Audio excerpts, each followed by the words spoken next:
saya buka dulu. Mbak Tantri, saya buka dulu ya, nanti jenengan mulai yang pertama. Langsung aja, bismillah. Assalamualaikum warahmatullahi wabarakatuh. Waalaikumsalam warahmatullahi wabarakatuh. Bertemu kembali dalam suasana Idul Fitri. Sebelumnya kami mohon maaf lahir batin kepada Ibu Heri, kepada teman-teman semua. Kembali kita bertemu, melanjutkan sebagian yang belum selesai jadi tugas kita di semester ini. Izinkan kami, saya Rona dan Ibu Tantri, Mbak Tantri, yang nanti akan menyampaikan materi tentang penelitian tindakan kelas. Mari sebelum kita awali perkuliahan hari ini, kita berdoa bersama-sama menurut agama dan kepercayaan masing-masing. Berdoa disilakan.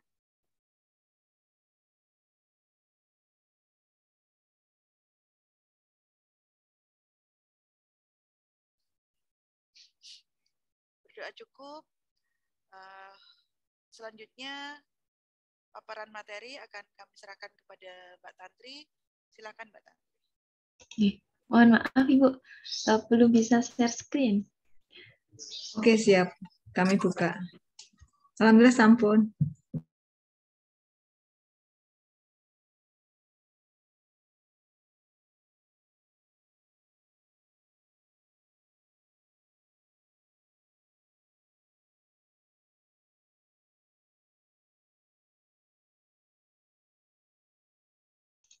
Apakah sudah terlihat ya?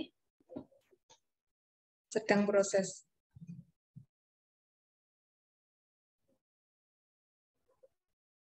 Sudah, Mbak.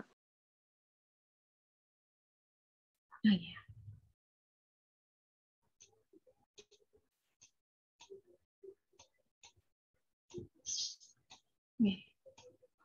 Sore ini kami akan mempresentasikan mengenai penelitian tindakan kelas. Ya, yang pertama mengenai bahasan yang kita akan bahas sore ini. Yang pertama itu mengenai pengertian penelitian tindakan. Yang kedua itu mengenai tujuan penelitian tindakan. Yang ketiga mengenai jenis penelitian tindakan. Kemudian karakteristik penelitian tindakan.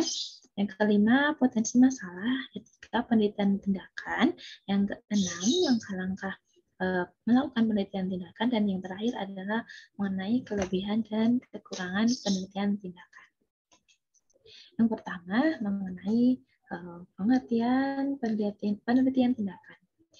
Penelitian tindakan adalah prosedur sistematis yang dilakukan oleh guru atau individu lain dalam lingkungan pendidikan untuk mengumpulkan informasi tentang cara pengaturan pendidikan, pengajaran, dan selanjutnya untuk meningkatkan pembelajaran siswa mereka. Itu menurut Mills tahun 2011. Nah, kemudian menurut Suparno 2008, penelitian tindakan kelas atau PTK adalah penelitian tindakan yang dilakukan oleh guru dengan tujuan untuk memperbaiki mutu pelaksanaan pembelajaran di kelas. Nah, dengan demikian, maka penelitian tindakan itu berfokus pada proses belajar mengajar yang terjadi di kelas dan dilakukan pada situasi yang sebenarnya atau secara alami seperti itu. Kemudian selanjutnya mengenai tujuan daripada penelitian tindakan. Nah, tujuan utama penelitian tindakan itu untuk memecahkan permasalahan yang nyata yang terjadi di dalam kelas serta mencari jawaban ilmiah mengapa hal tersebut dapat dipecahkan melalui tindakan yang dilakukan. Nah, secara lebih rinci, tujuan daripada penelitian tindakan ini adalah yang pertama adalah untuk meningkatkan mutu isi, masukan, proses, dan hasil pendidikan dan pembelajaran di sekolah. Yang kedua yaitu untuk membantu guru dan tenaga kependidikan lainnya dalam mengatasi pembelajaran dan pendidikan di dalam baik di dalam maupun di luar kelas. Selanjutnya itu untuk meningkatkan sikap profesional pendidik dan tenaga pendidikan. Dan yang terakhir adalah untuk menumbuh kembangkan budaya akademik di lingkungan sekolah sehingga nanti tercipta sikap proaktif di dalam melakukan perbaikan mutu pendidikan atau pembelajaran secara berkelanjutan. Nah, output yang diharapkan dari penelitian tindakan sendiri adalah peningkatan atau perbaikan kualitas proses dan hasil pembelajaran. Yang selanjutnya mengenai jenis penelitian tindakan. Penelitian tindakan ini dibagi menjadi dua. Yang pertama penelitian tindakan praktis dan yang kedua penelitian tindakan partisipatif. Untuk penelitian tindakan praktis itu tujuannya untuk meneliti suatu sekolah tertentu dengan tujuan untuk meningkatkan praktik. Nah, untuk penelitian tindakan praktis ini itu melibatkan proyek penelitian skala kecil secara sempit berfokus pada masalah atau isu tertentu dan dilakukan oleh guru atau tim di dalam sekolah. Nah, guru ini berusaha untuk meneliti masalah di kelas mereka sehari-hari sehingga mereka dapat meningkatkan pembelajaran siswa dan kinerja profesional mereka sendiri. Yang kemudian penelitian tindakan partisipatif.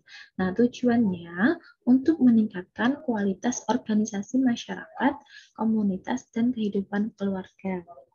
Nah, nanti yang partisipatif ini jika nantinya diterapkan di dalam pendidikan nanti fokusnya adalah pada peningkatan dan pemberdayaan individu di sekolah, kemudian sistem pendidikan dan komunitas sekolah seperti itu. Kemudian untuk selanjutnya mengenai desain penelitian tindakan praktis. Yang pertama itu adalah kalau tindakan praktis dia itu mempelajari praktik lokal atau di dalam kelas seperti itu skala kecil. Kemudian melibatkan individu atau penelitiannya itu berbasis tim. Kemudian berfokus pada pengembangan guru dan belajar siswa. Dan yang terakhir dia itu menerapkan rencana tindakan serta menghasilkan guru sebagai peneliti. Guru sebagai peneliti ini artinya adalah karena mereka meneliti masalahnya di kelas sendiri, sang guru ini, jadi tentu saja si guru ini sebagai penelitinya, seperti itu. Nah, kemudian untuk desain penelitian tindakan partisipatif yang pertama itu adalah dia mempelajari isu-isu sosial yang membahas kehidupan individu. Nah, kemudian dia juga menekankan kolaborasi dan melibatkan diskusi, menyatukan keterampilan dan bekerja sama gitu. Kemudian yang ketiga dia itu berfokus pada perubahan meningkatkan kehidupan dan yang terakhir dia itu menghasilkan peneliti yang terbebaskan. Kemudian untuk karakteristik utama penelitian tindakan. Nah, untuk yang karakteristik yang pertama itu adalah fokus praktis yaitu untuk mengatasi masalah yang sebenarnya dalam pengaturan pendidikan. Nah, jadi memecahkan masalahnya itu yang secara langsung diterapkan seperti itu. Kemudian praktik peneliti sendiri. Peneliti tindakan itu terlibat dalam penelitian partisipatif atau refleksi diri. Nah, peneliti ini merenungkan apa yang telah mereka pelajari serta apa yang telah mereka lakukan untuk meningkatkan praktik pendidikan mereka. Kemudian kolaborasi. Nah, peneliti tindakan berkolaborasi dengan orang lain. Dia sering melibatkan partisipan dalam penelitian. Kemudian selanjutnya karakteristik selanjutnya adalah proses dinamis, yaitu peneliti tindakan terlibat dalam proses dinamis melibatkan literasi aktivitas seperti spiral aktivitas. Nah, proses dinamis ini meliputi merefleksikan, mengumpulkan data, mencoba solusi. Nah, kemudian kegiatan itu berputar, berlanjut lagi seperti hal tersebut. Jadi merefleksikan lagi, mengumpulkan data lagi, mencoba solusi lagi seperti itu. Nah, selanjutnya mengenai rencana aksi. Nah, peneliti tindakan ini merumuskan rencana tindakan dalam menanggapi masalah. Dan yang terakhir mengenai berbagai penelitian. Nah, peneliti tindakan itu melaporkan penelitian mereka kepada penyidik yang kemudian dapat segera menggunakan hasilnya. Jadi melaporkan baik di sini kan hasilnya itu diterbitkan di jurnal, kemudian dia juga berbagi hasil dengan guru, kepala sekolah, dan sebagainya. Jadi semuanya dapat menggunakan hasilnya seperti itu. Untuk selanjutnya mengenai potensi akan dijelaskan oleh Bu Rona. Monggo Bu Rona.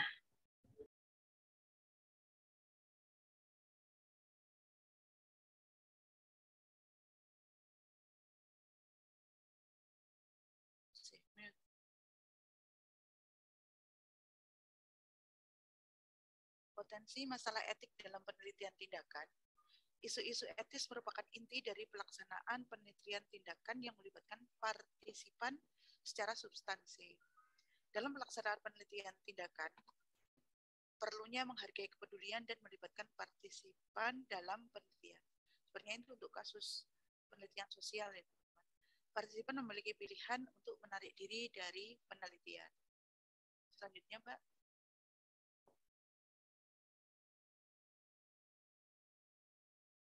Langkah-langkah dalam melakukan studi penelitian tindakan. Yang pertama, tentukan apakah penelitian tindakan adalah desain terbaik yang dapat digunakan. Kemudian, identifikasi masalah yang akan untuk dipelajari. Kemudian, temukan sumber daya untuk membantu mengatasi masalah. Selanjutnya, identifikasi informasi yang Anda butuhkan. Dilanjutkan dengan pengumpulan data. Kemudian, analisis data. Dilanjutkan dengan mengembangkan rencana aksi dan implementasikan rencana dan renungkan atau refleksi. Nah, kelebihan penelitian tindakan yang pertama, kerjasama dalam penelitian tindakan menimbulkan rasa saling memiliki. Kerjasama dalam penelitian tindakan mendorong kreativitas dan pemikiran kritis. Kerjasama meningkatkan kemungkinan untuk berubah, dan kerjasama dalam penelitian mampu meningkatkan kesepakatan. Suaranya Mbak Rona kok kecil ya, mohon maaf. Udah tak polin nih. Mana ya? Speaker.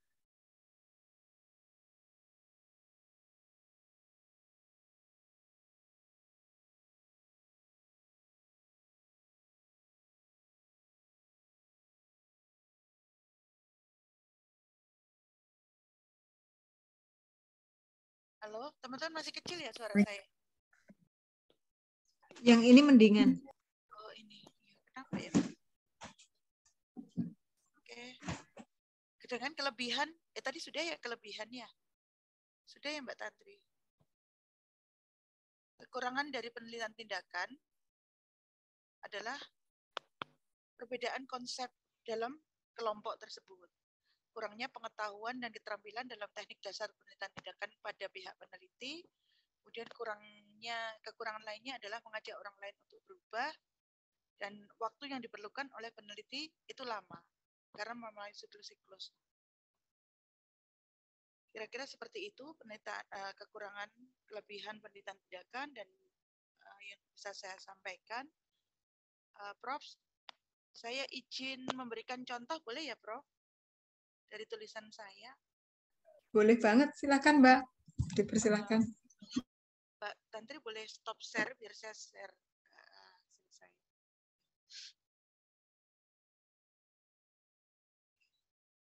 Izin ya teman-teman. Ini teman-teman saya tunjukkan, bukan berarti saya menggurui, saya ini ya teman-teman, tapi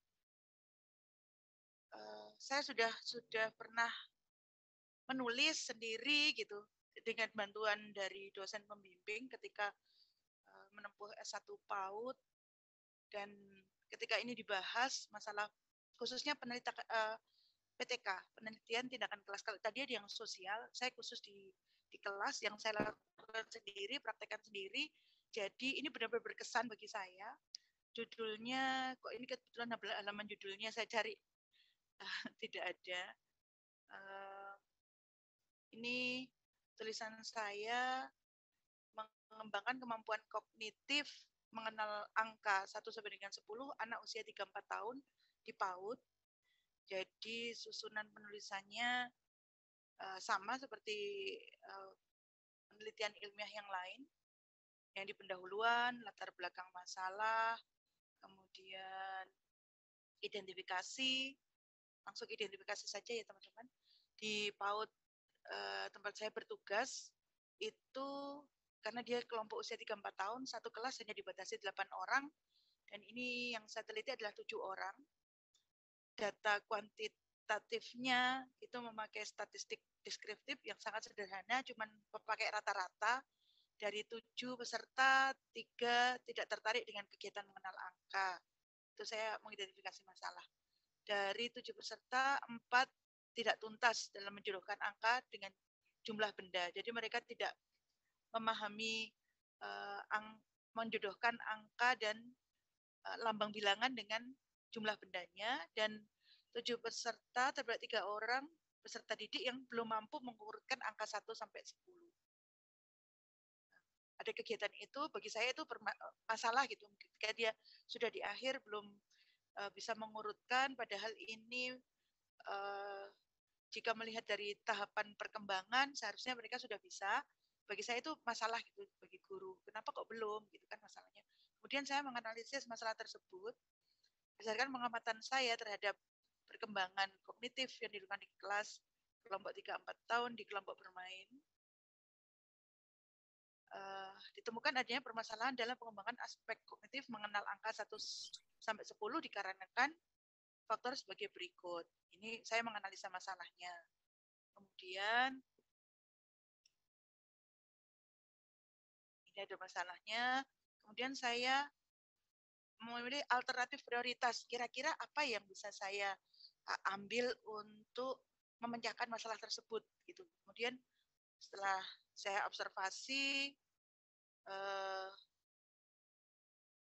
selama 1 minggu.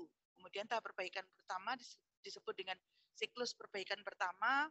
Saya menggunakan RPPH perbaikan pertama. Saya amati dengan kegiatan tersebut, kemudian di akhir minggu di penilaian, saya lakukan refleksi, saya nilai lagi,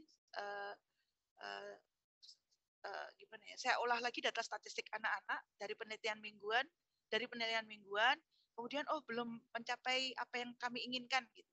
Saya rencanakan tahap kedua. Bagaimana ya kalau lebih disempurnakan pada siklus kedua, dan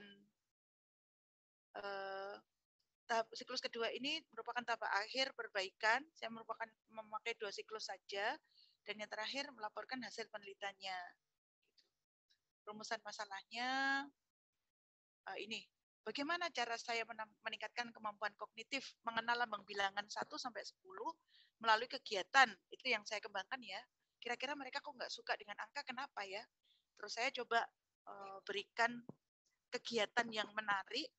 Saya berikan kegiatan menimbang dengan timbangan digital. Di timbangan digital itu kan angkanya muncul random, dan mereka senang sekali ketika angka itu muncul random, mereka mengurutkan atau membaca lambang bilangan tersebut.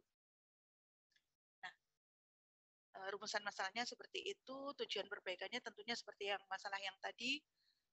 Saya ingin anak-anak didik saya itu dapat mengenal lambang bilangan 1 dan sampai 10, kemudian dapat mengurutkan, kemudian mereka dapat lambang bilangan dengan barang konkretnya, mereka dapat menjodohkan, kira-kira seperti benar-benar paham lambang bilangan 1 sampai 10 itu operasionalnya seperti apa. Kemudian dilanjutkan dengan manfaat penelitian bagi saya, bagi peserta didik, bagi orang tua, bagi lembaga. Bagi kelompok bermain, bagi lembaga PAUD lainnya, bagi kebetulan kemarin saya mati UT, jadi bagi UT hasil penelitian saya itu apa manfaatnya saya sampaikan semua. Dan kajian pustaka seperti kita menulis pada umumnya teman-teman, saya mulai dari PAUD adalah bla bla bla seperti itu. Kemudian prinsip pembelajaran PAUD yang belajar sambil bermain, tentang aturan kelompok bermain itu seperti apa, tidak boleh calistung, tetapi melalui permainan. Mereka harus bahagia, sejahtera, terus menjurus ke penelitian ke aspek kognitif. Jadi langsung saya kemukakan aspek kognitifnya, itu apa sih kognitif itu sebenarnya, terus macam-macam metode untuk mengembangkan kognitif usia 3-4 tahun itu seperti apa, kemudian simulasi perkembangan kognitif, mengacu ke aturan pemerintah, saat itu menggunakan kurikulum 2013 PAUD atau ke-13, saya sampaikan di situ tentang 4 kompetensi inti dan KD sejumlah 56, saya sampaikan semua.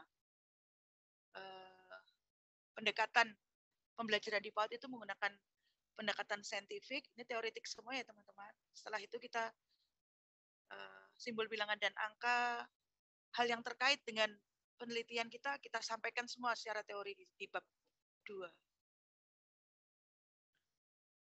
Ini tahapan perkembangan kemampuan awal mengenal angka pada anak usia 3-4 tahun. Jadi yang terkait dengan judul kita, termasuk kegiatan saya. Di situ saya menimbang sayur dan buah menggunakan timbangan digital. Jadi saya sampaikan juga sayuran dan buah-buahan untuk bermain mereka seperti apa, timbangan digital itu apa, saya sampaikan. Setelah itu ke pelaksanaan penelitian. Di pelaksanaan penelitian perbaikan, saya sampaikan kapan saya melakukan penelitian itu. Subjeknya adalah anak-anak usia 3-4 tahun di lembaga saya di Kecamatan Sagulung, Kota Batam. Lokasinya jelas, waktunya kapan. Dua siklus. Siklus pertama pada minggu sekian itu dilanjutkan. Setelah siklus pertama saya evaluasi, kurang memuaskan, saya lanjutkan siklus kedua, dan siklus kedua alhamdulillah sudah tercapai apa yang kami inginkan. Tema yang pertama,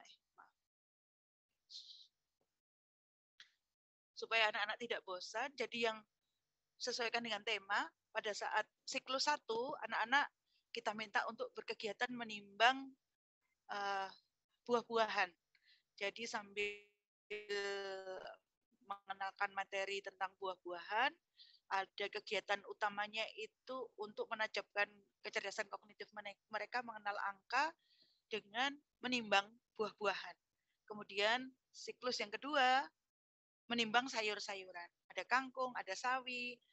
Tidak harus menyebutkan angka dengan tepat. Yang penting mereka dari angka yang random keluar itu 2, 1, 3 gitu.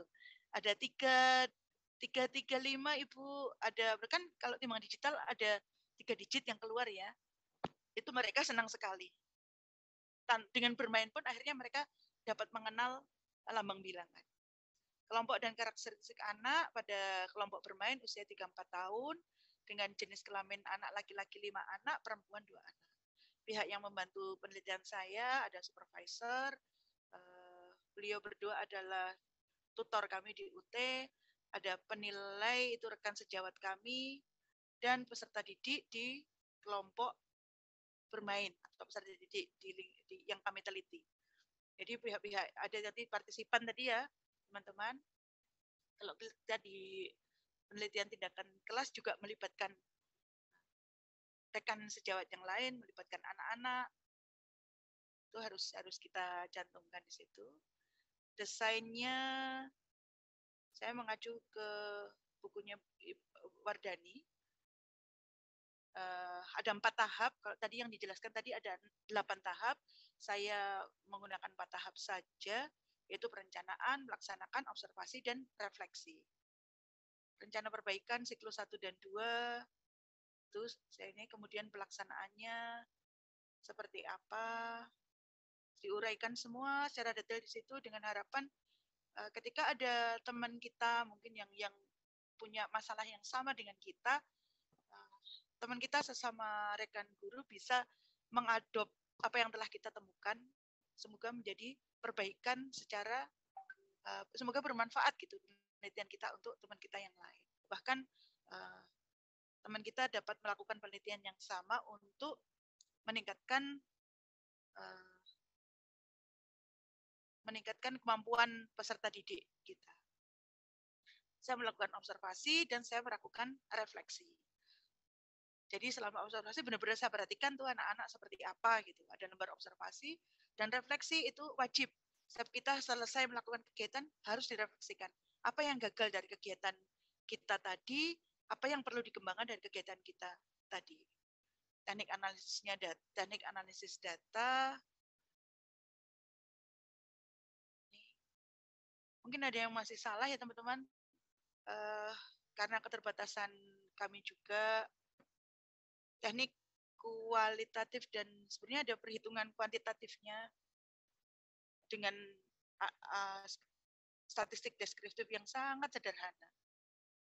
Teknik analisis datanya pendekatan kuantitatif dan kualitatif.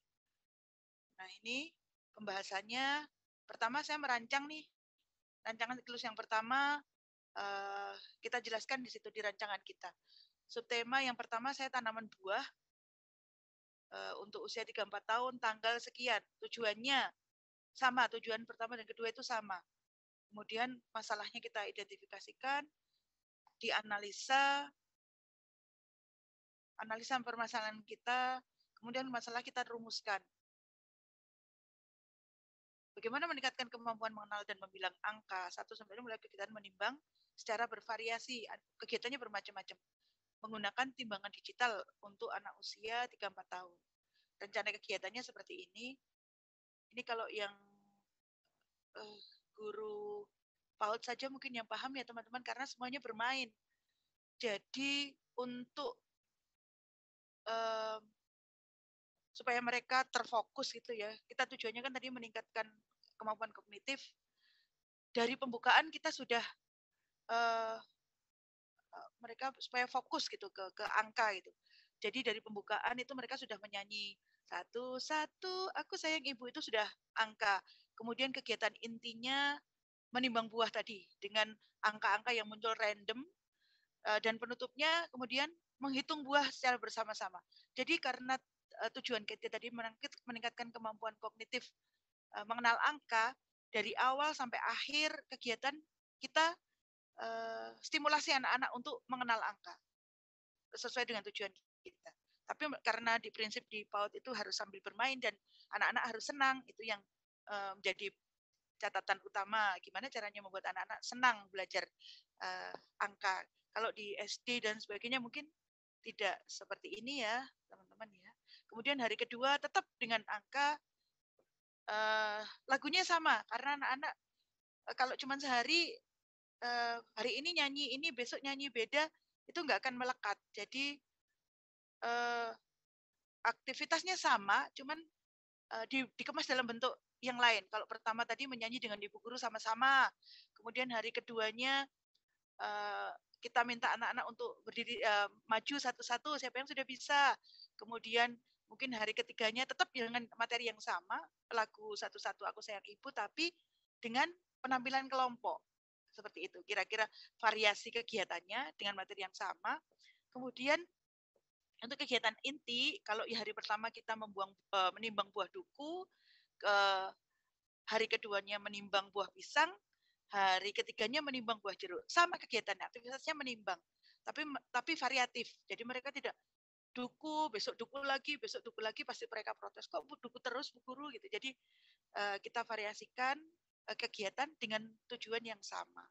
Penutupnya sama, menghitung buah duku, kemudian kalau banana kita variasikan ada gerak lagu tentang banana, terus kalau habis menimbang buah jeruk, kemudian aktivitas memeras jeruk dan minum air jeruk itu. Jadi mereka senang sekali belajar sambil bermain. Ini siklus yang pertama, rencana perbaikan yang pertama. Setelah itu, setelah ada tadi perencanaannya, ini rencana pelaksanaan pembelajaran harian ya teman-teman ya. Ini wajib ada di PAUD. Jadi di RPPH kami itu dibuat sangat sederhana, cuma 1 lembar, tapi insya Allah bisa dilaksanakan. Jadi yang pertama dan kedua, karena yang kedua ini merupakan hal yang wajib, syarat administratif di sekolah, harus dibuat. Ini kegiatannya sama, cuma dalam bentuk yang lain saja. Skenarionya dibuat, jadi nanti kita seperti apa ya? Oh, di kegiatan pengembangan pertama saat pembukaan, Bu Guru akan melakukan apa? Kira-kira bagaimana melaksanakan kegiatan itu di kelas supaya anak-anak senang, supaya tujuan kita tercapai. Ada skenarionya, dibuat skenarionya, ada langkah-langkahnya, kemudian di intinya seperti apa. Jadi memang kita seperti akan berlakon gitu ya teman-teman untuk melakukan perbaikan. Itu kita benar-benar merencanakan, kita mengevaluasi, kita refleksi supaya endingnya itu sesuai apa yang kita harapkan. Kita nggak sia-sia melakukan kegiatan itu. Ini skenario-nya dibuat, setelah skenario kita buat refleksi. Refleksinya harian teman-teman. Refleksi hari ini dengan pertanyaan yang sama. Bagaimana reaksi anak? Oh, hari pertama seperti ini. Hari kedua seperti ini gitu. Ini refleksinya harian. Setelah itu ada skenario perbaikan di hari kedua. Detail sekali ya teman-teman, ternyata setelah saya baca juga kok saya bisa membuat seperti itu. Benar-benar ini gitu. Ini kira-kira sama, berulang sampai dengan selesai siklus kedua. Ininya sama, urutannya sama. Rancangan, kemudian rancangan siklus, kemudian refleksi, rancangan siklus, refleksi, begitu. RPPH-nya dibuat dan refleksi harian. Selama kebetulan untuk 3-4 tahun kan kami masuk seminggu 3 kali, jadi tidak banyak. Kalau teman-teman yang masuk seminggu 5 kali pasti banyak sekali ini hasilnya. Jadi pengamatan harian. Sesudah itu, ini banyak sekali ya. Pembahasan, nah ini. Di pembahasan, ini saya mulai pengolahan data. Penelitian dilakukan selama 2 siklus atau 2 minggu. Masing-masing siklus terdiri dari 3 hari efektif. Hasil pencapaian masing-masing siklus diuraikan sebagai berikut. Ini kualitatifnya ya. Siklus pertama, data kualitatifnya seperti itu. Anak senang dari pengamatan kita. Kemudian data kuantitatifnya ini. Dari penilaian mingguan, nama anaknya, indikatornya mengenal angka, mereka ada yang belum muncul, mulai muncul, berkembang sesuai harapan, berkembang sangat baik. Kemudian persentasenya berapa persen, dianalisa. Dianalisa dengan grafik, dengan histogram saja. Ini histogramnya. Simple sekali, pakai statistik yang sangat sederhana. Ini, kemudian setelah muncul siklus 2 di akhir minggu, kita melakukan siklus kedua, sama secara kualitatif kita dari refleksi dan dari pengamatan yang kita lakukan secara kualitatif disebutkan seperti apa antusias anak-anak, kondisi anak-anak belajar dengan metode baru kita, kemudian data kuantitatifnya kita sebutkan. Oh, ternyata kalau semakin ke kanan grafiknya semakin baik ya teman-teman ya. Dengan 2 siklus saja anak-anak semakin antusias karena mereka sambil bermain dan intensif kita memperkenalkan angka lewat bernyanyi, lewat tepuk, lewat aktivitas. Mereka jadi bagus gitu mengenal angkanya. Mereka senang melakukan aktivitas dan ada hasilnya apa yang kita inginkan. Ini kemudian kita bandingkan siklus 1 dan siklus 2. Seperti ini.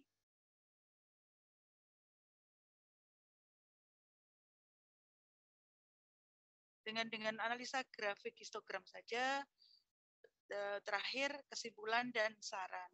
Artinya dari alternatif kegiatan yang kita tawarkan di situ, alternatifnya, apakah dapat memecahkan masalah yang kita temukan di awal, itu saja.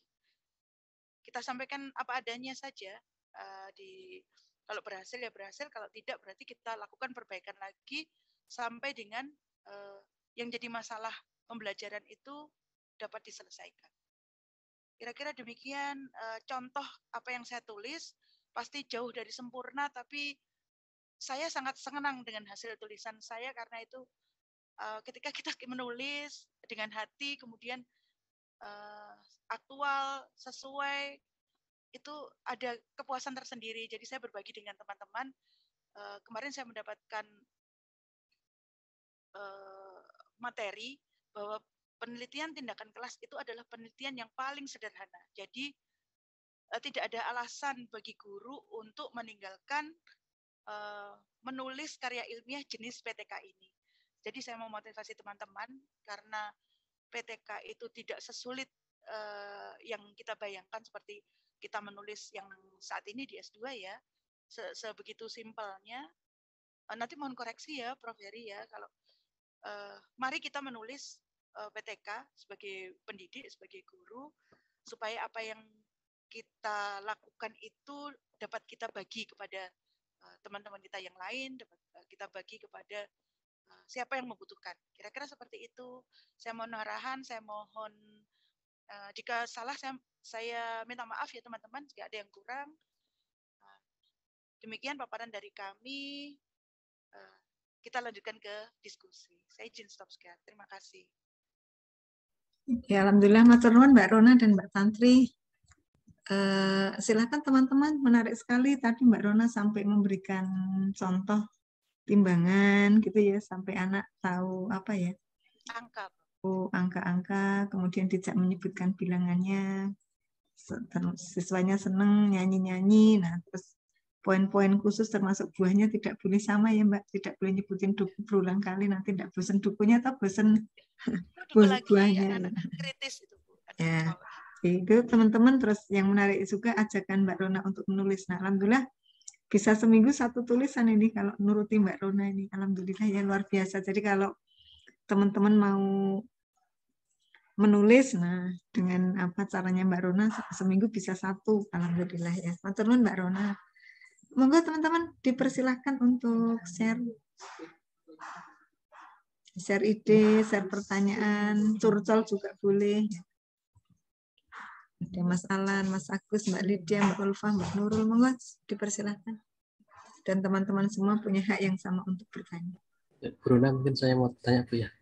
Ini kan Bu Rona kan sudah pernah terjun ke lapangan langsung artinya ya. Berarti selama penelitian itu kan Mbak Rona nggak terjun loh Mas. Mbak Rona ngajar. Oh ya ngajar, udah ngajar ya. Iya. Nah, mungkin itu kalau waktu PTK itu mungkin ada hambatan apa saja ketika dilakukan penelitian PTK itu, hambatannya itu. Kalau anaknya nggak hadir, itu kan ya pasti nanti nggak sesuai harapan. Kita mau menstimulasi mereka full gitu kan dengan rencana kita, terus tiba-tiba nggak hadir, pasti nanti nilainya kan penilaian mingguan. Nanti kadang nggak sesuai dengan udah direncanakan bagus-bagus, anaknya nggak datang gitu kan. Itu yang pertama. Kemudian ini kalau menentukan pertama tuh kita menentukan masalah. Biasanya bagusnya pakai apa ya? Untuk solusi dari bukan solusi apa ya? Alternatif cara kita untuk menyelesaikan masalah kita itu loh. Itu harus diuji cobakan, harus ini dari dalam percobaan tidak selalu berhasil ya. Jadi kalau kita nggak nyampe pada target, kita maunya misalnya anak-anak kalau di SD maunya nilainya 8 tuh. Tapi kok masih 6 ya, 6,5 gimana? Pakai cara ini masih salah lagi, pakai cara ini. Kalau di SD mungkin seperti itu. Itu yang bikin kadang mutung gitu ya. Udah pakai ini kok masih belum nyampe juga sih yang ditargetkan. Kira-kira itu Mas Alan. Buat itu ya sampai targetnya tercapai gitu ya. Iya, kalau PTK itu ya. Jadi kita sadar tuh ada masalah di kelas kita kan. Kenapa? Kemudian kita ini memberikan alternatif solusi. Oh kira-kira seperti ini loh. Coba saya pakai langkah ini, benar tidak? Setelah dianalisa seminggu, oh ternyata kok tidak berubah ya. Kita harus cari alternatif yang lain gimana ya supaya anak-anak bisa, kan tujuan guru itu ya untuk keberhasilan pembelajaran gitu. Jadi harus selalu berpikir gimana caranya supaya anak-anak mencapai tujuannya cepat, hasilnya bagus gitu. Harus selalu dipikirkan itu. Jadi kalau misalkan nanti teman-teman sudah ngajar di lapangan, kemudian menemukan masalah, ada ide, monggo ditulis. Monggo ditulis, pasti banyak solusi, banyak kita banyak ide nih. Oh, mungkin dengan seperti ini, tapi ternyata diterapkan ke anak-anak tidak sesuai. Coba seperti ini, ternyata nggak sesuai. Nanti setelah kita ketemu dengan yang pas, itu ada kepuasan tersendiri. Oh, ternyata seperti inilah. Baru kita tulis, kita bisa berbagi dengan yang lain dalam bentuk ini, PTK ini. Kira-kira seperti itu.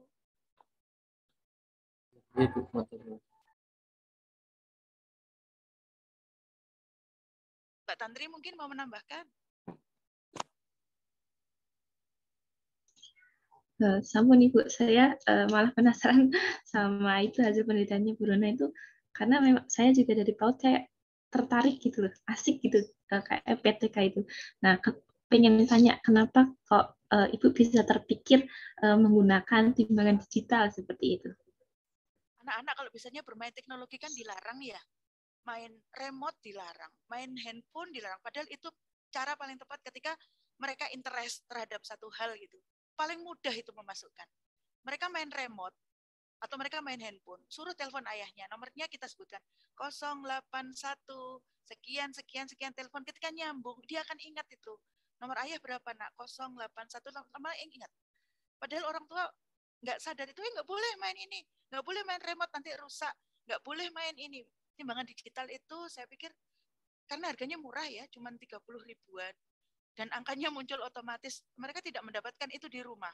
Pasti itu beneran Mbak harganya karena harga Batam atau ini? Kalau setahu saya harga ribuan, Ibu. Mahal ya, enggak lebih ratusan ribu?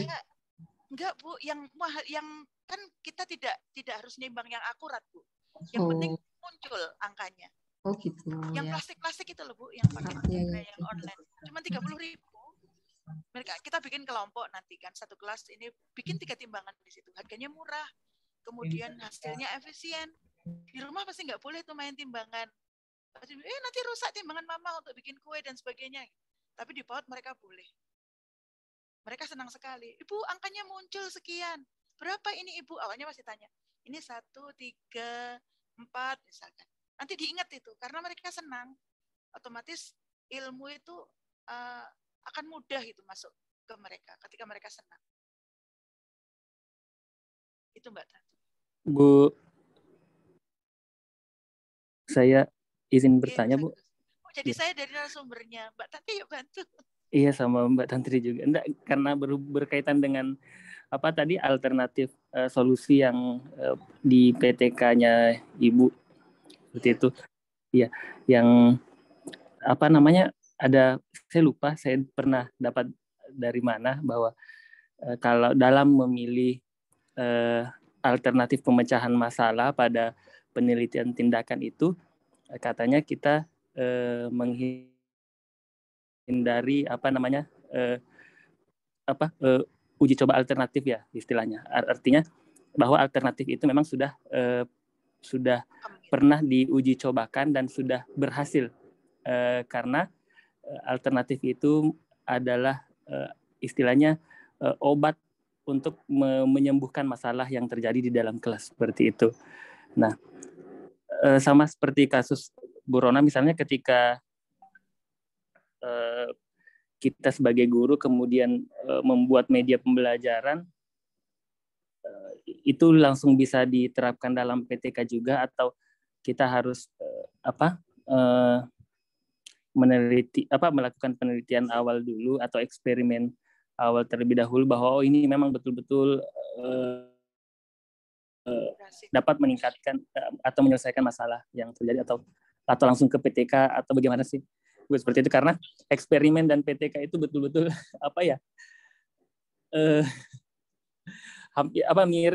hampir mirip tapi gimana sih? Ya, seperti kalau itu. Yang saya tulis kemarin yang sudah berhasil, Mas. Yang nggak berhasil yang nggak ditulis. Jadi ketika digunakan diadop sama orang lain, saya bisa bertanggungjawabkan itu yang saya gambarkan di situ, suasana kegiatan di kelas itu benar-benar menyenangkan, itu ya memang real, kondisinya seperti itu. Anak-anak nggak ada yang keluar itu, Mas. 3-4 tahun kan sulit ya untuk ini, kalau nggak menarik di dalam kelas pasti dia keluar-keluar itu main ayunan, main apa gitu. Dengan kegiatan menimbang, mereka kemudian ada memotong-motong sayur, ditaruh di keranjang, ditimbang berapa angkanya nak, kemudian masukin ke plastik, ditimbang lagi. Kalau saya yang itu yang sudah berhasil yang baru saya tulis. Untuk menjadi ini, kalau kita masih coba-coba kemudian ditulis yang beneran ya nanti lama jadinya, Mas. Jadi paling saya oret-oretin. Kalau RPPH apa itu kan bisa tulis tangan dulu misalkan ya, kita coret-coret dulu hasilnya seperti ini, dari data itu baru kita olah menjadi tulisan setelah saya berhasil gitu, Mas Agus. Baik, Bu.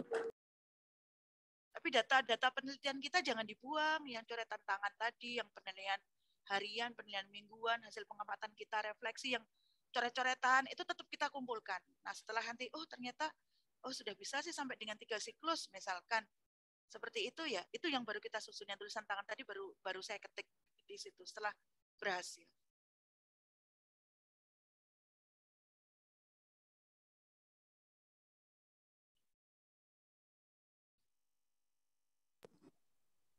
Monggo yang lain, mungkin yang ada yang dari SMK atau dari SD, Bu, yang pasti di S1 pendidikan pasti ada tugas itu ya, Bu, PTK.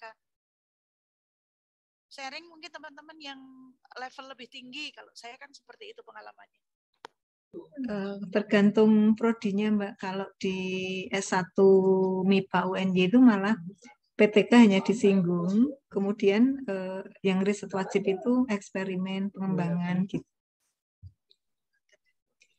Hanya disinggung pas riset kualitatif. Tetapi kalau misalnya pas untuk skripsi, nah beberapa tahun ini tidak diizinkan karena ketika siklus-siklus itu dari siklus 1, siklus 2 itu progresnya itu kayak dibuat-buat. Nah, akhirnya lebih ke R&D aja. Gitu, Mbak, ceritanya.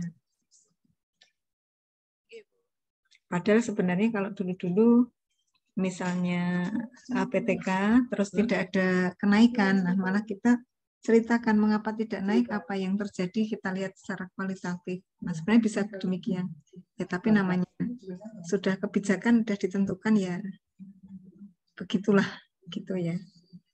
Monggo yang lain tidak dikembangkan lagi ya sekarang ya? Dikembangkan tetapi lebih ke satu chapter aja di mata kuliah pendidikan kualitatif. Yang lain boleh mengembangkan sendiri, tetapi yang dilatihkan kemampuan riset umum. Monggo yang lain mau share seperti apa pengalamannya waktu S1 kaitannya dengan PTK, siapa tahu sudah pernah melakukan, atau istilahnya Mas Alan yang sudah pernah terjun gitu ya Mas Alan ya. Menurutku kalau S1 malah baru bikin proposal aja belum sampai ke lapangan. Gitu. Terima kasih.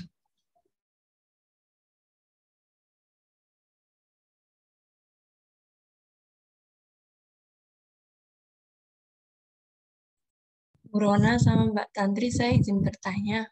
Iya, Mbak Ida. Ya, terutama terkait hasilnya Bu Rona yang tadi. Saya cukup tertarik sih Bu, karena dulu di S1 saya nggak pernah dibahas mengenai PTK ini kan. Terus yang ingin saya tanyakan, Bu, PTK-nya Bu Rona tadi kan bisa dibilang berhasil ya Bu. Nah, yang diharapkan dari PTK sendiri kan memperbaiki mutu pelaksanaan pembelajaran. Nah, ketika Bu Rona sampai berhenti di siklus berapa itu, yang pokoknya yang 2 minggu itu, apakah 1 bulan atau 2 bulan setelahnya itu nggak ada tindak lanjutnya lagi, Bu? Karena kalau mengenal angka, tujuan saya kan mereka mengenal angka gitu ya. Sudah berlanjut ke kegiatan yang lain, lanjut ke aktivitas yang lain. Tujuan saya mereka mengenal angka 1 sampai dengan 10. Itu kan sudah tercapai. Nah, kalau misalkan saya mau melanjutkan PTK selanjutnya, bukan mengenal angka lagi, mungkin operasi bilangan atau apa gitu yang lebih levelnya lebih tinggi. Karena kalau anak PAUD itu terkait juga dengan perkembangan. Diajari apa tidak, mereka pasti akan mampu melewati itu. kalau anak PAUD ya. Jadi kita cuman memancing, mensimulasi sedikit saja. Nanti mereka pasti berkembang dengan sendiri. Tidak mungkin anak PAUD itu stuck di satu level, itu tidak mungkin. Misalnya kita angka gitu saja. Mau distimulasi, mau tidak, akhirnya mereka akan tahu tentang angka. Tapi dengan stimulasi di PAUD, mereka akan lebih cepat paham tentang angka. Gitu. Bedanya di situ. Nah, kalau mau PTK lanjutan, pasti tujuannya udah beda lagi, bukan mengenal angka. Tadi saya kan mengenal angka tujuannya. Dalam 2 minggu mereka bisa mengenal angka 1 sampai 10 karena dengan aktivitas yang dari pagi sampai siang selalu gurunya stimulasi angka, menyanyi, berhitung dan sebagainya. Jadi mereka lebih cepat mengenal angka. Meskipun tidak 100% mereka akhirnya kenal, tapi setidaknya dari yang awal kalau mereka nggak suka Bu Guru main itu, jadi mereka jadi lebih tertarik. Yuk kita timbang angka berapa yang muncul. Itu mereka ada ketertarikan di situ. Jadi kalau mau dilanjutkan selanjutnya berarti permasalahannya udah beda lagi gitu, Mbak Ida. Monggo Mbak Tantri kalau mau menambahkan.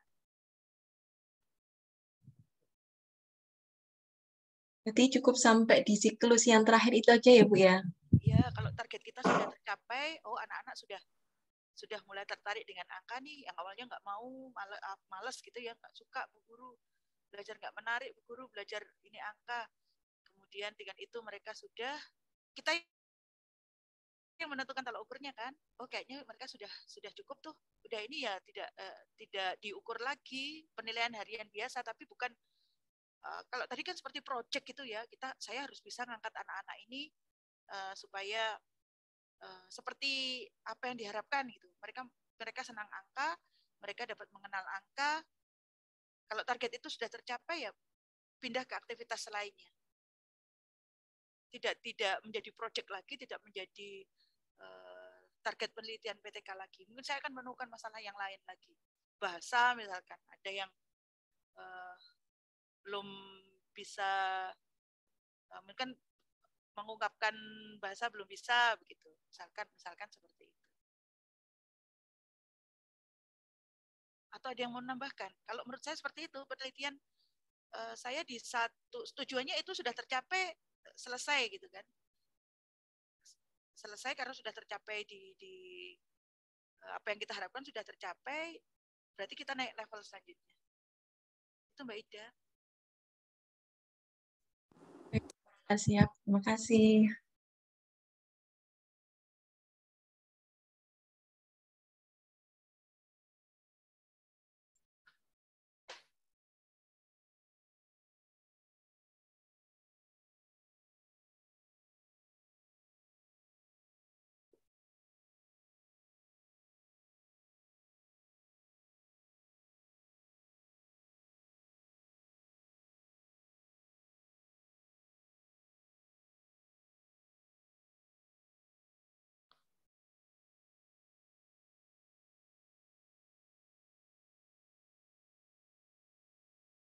Ya.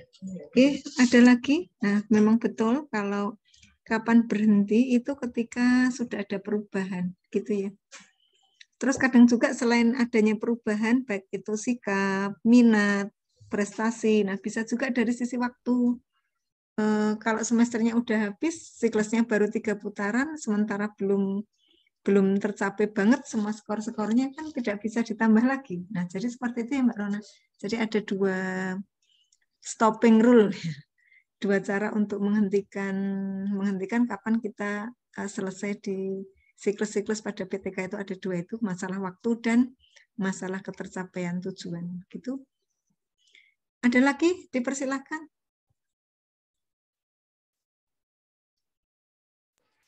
Tanya. Berarti kalau di PTK ini data kuantitas itu hanya sekadar deskripsi saja yang nanti dilanjutkan sama kualitatif ya. Berarti nggak ada uji batas gitu ya. Betul. Jadi pada PTK itu bilangan-bilangan hanya lebih untuk menjelaskan, melengkapi gitu. Kita tidak terlalu penting dengan data-datanya, malah justru yang lebih penting bagaimana yang tadinya tidak suka bilangan menjadi suka. Tadinya benci sama matematika menjadi cinta. Nah, itu prosesnya itu yang digarisbawahi. Gimana Mbak Ana yang tadinya nggak seneng ngomong Inggris sampai seneng ngomong bahasa Inggris tastistus. Itu kan suatu kemajuan dan caranya itu yang bisa menjadi best practice bagi orang lain sehingga mau belajar dan meniru. Nah, itu tujuan PTK ya, mau mengikuti.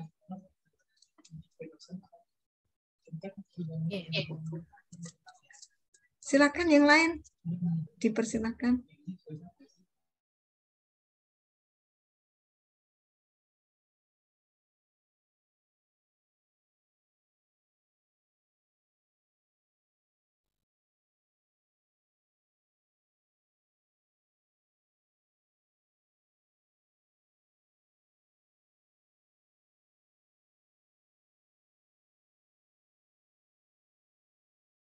Prof. Heri, saya ada yang ini terlewat tadi, saya ini kan bukti, maksudnya foto kegiatan kami ketika aktivitas, saya boleh share lagi?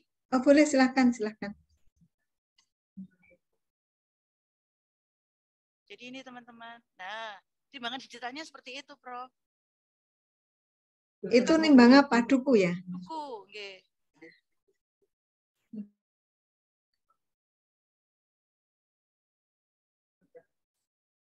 Nah,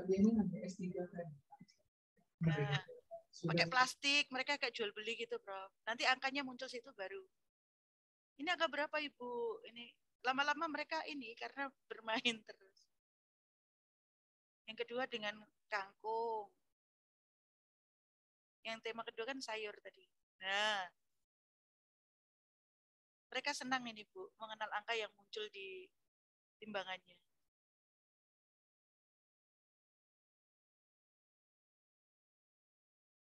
Ini waktu presentasi. Ini Bang Jagung. Waktu presentasi di kelas simulasi.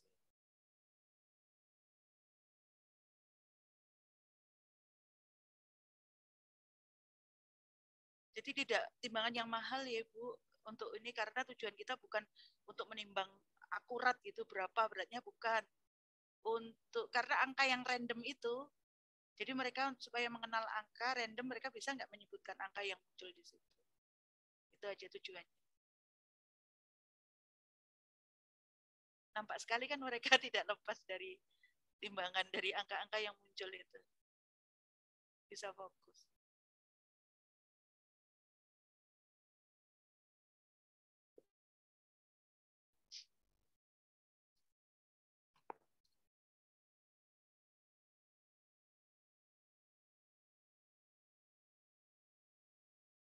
Saya masih mencari ini teori yang itu. PTK adalah penelitian yang paling sederhana itu, Bu. Saya dipaparkan oleh narasumber tapi tidak menyebutkan bukunya atau teorinya siapa. Nanti ada yang lebih sederhana, Mbak, riset naratif ya namanya. Kemarin udah dibahas ya. Naratif itu benar-benar cerita. Saya ngikutin Mbak Rona, aktivitas sehari-harinya itu ngapain. Nah, itu saya ceritakan aja. Seperti yang saya kemarin robotik itu ya, Bu? Ya, betul. Itu naratif ya? Naratif. Ada lagi teman-teman? Kita terakhir ini ya, PTK hari ini ya? Besok, minggu depan, Bu. Mas Alan. Masih ada minggu depan, oke. Minggu depan siapa? Saya Ibu sama Mbak Ida. Oh ya. Tentang apa? Mix method Ibu. Mix method, oke. Menantang ya. Bagaimana metode sekuensialnya dikeluarkan. Oke, Prof, gitu teman-teman. Halo ya. Benar, Prof. Boleh minta saran, Prof? Oh ya. Kalau kita pengen menulis yang paling simpel itu rujukan jurnalnya kemana ya, Prof? Oh, tergantung kontennya, Mbak. Kontennya.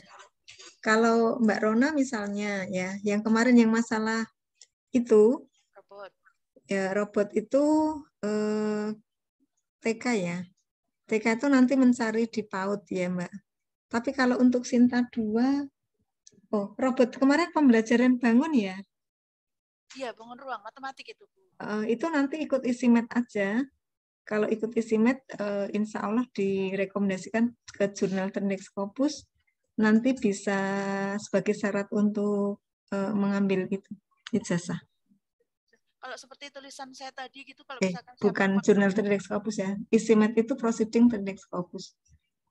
Boleh, jadi kalau nanti timbangan untuk mengenalkan bilangan kan masuk di matematik boleh di ISIMED. ISIMED.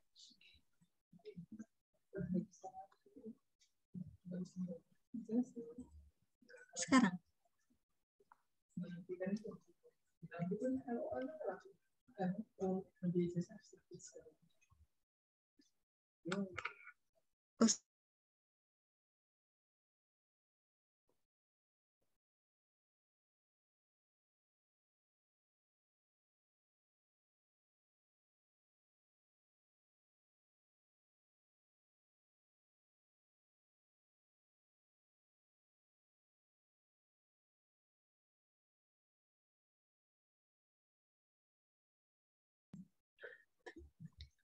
Gitu ada pertanyaan lagi teman-teman.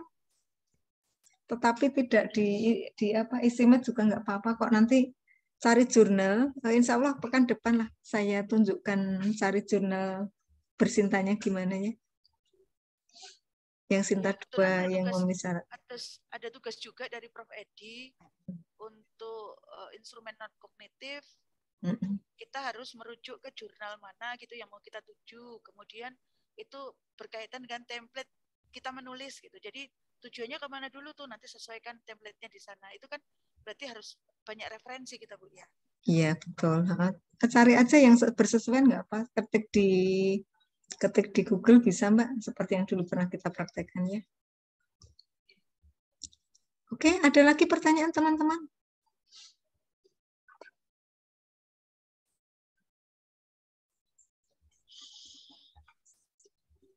Tidak ada.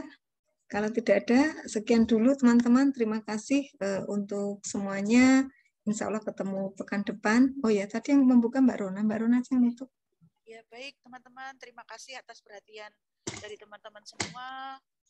Terima kasih Prof. Heri, kami diberikan kesempatan untuk mengemukakan pendapat, kesempatan untuk presentasi di sini.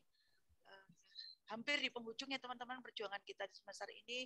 Semoga nanti kita bisa menyelesaikan semuanya dengan baik, sesuai dengan yang kita harapkan bersama. Saya dan Mbak Tantri, mohon maaf bila yang kami sampaikan masih ada yang belum sesuai atau ada kata-kata kami yang kurang berkenan. Sekali lagi mohon maaf lahir batin, mumpung masih di suasana Idul Fitri. Sampai ketemu bulan depan. Akhirul kalam. Wabillahi taufiq wal hidayah. Wassalamualaikum warahmatullahi wabarakatuh. Waalaikumsalam warahmatullahi wabarakatuh. Terima kasih Bu Rona. Terima kasih teman-teman semua ya. Terima kasih. Terima kasih. Kita tutup ya kelasnya. Sehat selalu, penuh berkah. Assalamualaikum.